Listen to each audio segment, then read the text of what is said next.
Hey, boys and girls. It's time for Uncle Jay Explains the News. Now here's the guy who helps little minds understand big news stories, Uncle Jay. Hi, boys and girls, and happy President's Day. It's one of those special Monday holidays of the year when we honor great Americans by leaving our trash at the curb for an extra day. And so Uncle Jay's news word for this week is preside. It's where the word president comes from.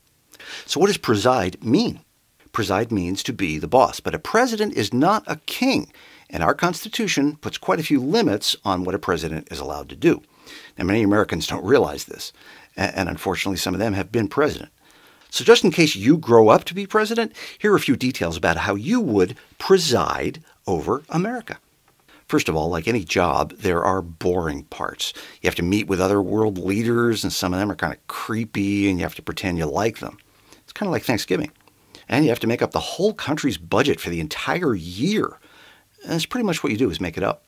And you have to make dull speeches full of big promises that everybody in the room knows you're never going to keep, but at least they'll all applaud like they believe you. A lot of what the president does has to be approved by Congress, just like what a lot of Congress does has to be approved by lobbyists. And then the Supreme Court's job is to tell the Congress and president that they're doing it wrong and have to do it over.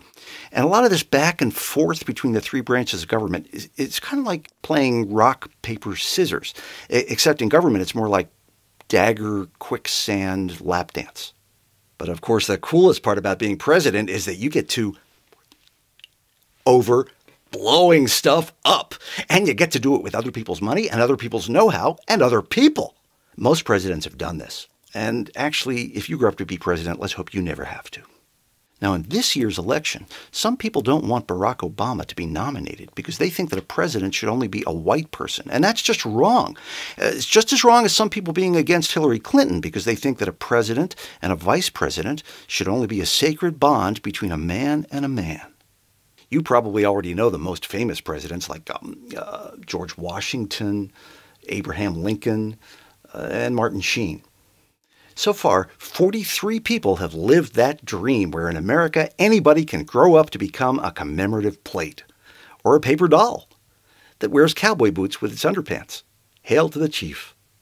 Well, sorry, there's no time to answer questions this week, but do keep sending your news questions to Uncle Jay at UncleJayExplains.com. Check back every Monday when Uncle Jay explains the news. And remember, a good kid is good news.